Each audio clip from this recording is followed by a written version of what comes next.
സിനി, അവിടെ നടന്നൊന്നും തൽക്കാലം ഗാഥമോളോട് പറയണ്ട. മാം, നവീൻ ഡിവോഴ്സ് പേപ്പറിൽ ഒപ്പിടുമെന്ന് ഞാൻ ഒരിക്കലും പ്രതീക്ഷിച്ചില്ല.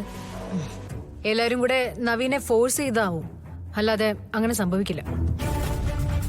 എല്ലാം വെട്ടിമുറിച്ചതിന്റെ ലക്ഷണമാണ് നമ്മളെ ഇറക്കി വിടാനായിട്ട് അവരയാളെ ചുമതലപ്പെടുത്തിയത്. എങ്ങനെ ഇക്കാര്യം അവളുടെ മുന്നിൽ അവതരിപ്പിക്കുമെന്ന് എനിക്കറിയില്ല സിനി. ആത്മഹത്യ ചെയ്യുമെന്നുള്ള അവളുടെ ഭീഷണി വെറും വാക്കല്ല.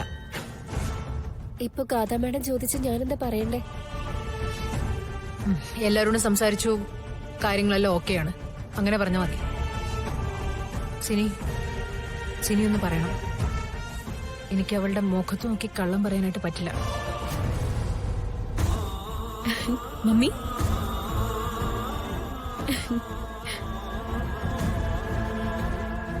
എന്തായി മമ്മി പോയിട്ട്?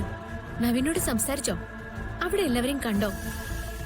ഗാഥ മാഡത്തിന് വേണ്ടി ഒരു കാര്യം തീരുമാനിച്ചിറങ്ങിയ അത് പൂർത്തിയാക്കാതെ സിത്താര മാം തിരിച്ചു വരുമോ? എല്ലാവരോടും സംസാരിച്ചു, കാര്യങ്ങളൊക്കെ ഒരുവിധം ഓക്കെയാ. Thank you mummy. ഓ, സത്യം പറഞ്ഞ ഞാൻ നല്ല ടെൻഷനിലായിരുന്നു. അത് മമ്മിയോട് അവസാനിപ്പിച്ചല്ലോ. നവീൻ വരുമോ മമ്മി? ഞാൻ പറഞ്ഞ കണ്ടീഷൻസ് ഒക്കെ നവീൻ ഓക്കെ ആണോ? എല്ലാം ഓക്കെ ആകും മാഡം. എല്ലാ കാര്യങ്ങളും അവർക്കൊന്ന് ആലോചിക്കണമല്ലോ. ആലോചിക്കട്ടെ.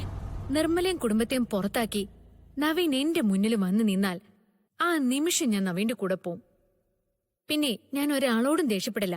സ്നേഹിക്കാൻ മാത്രമേ സമയം കിട്ടൂ. മമ്മി, ഐ ആം ഷുവർ ഇനി ഒരിക്കലും മമ്മിക്ക് എന്റെ കാര്യത്തില് ഇടപെടേണ്ടേ വരില്ല. ഓ, ഒന്ന് ചിരിക്കും മമ്മി.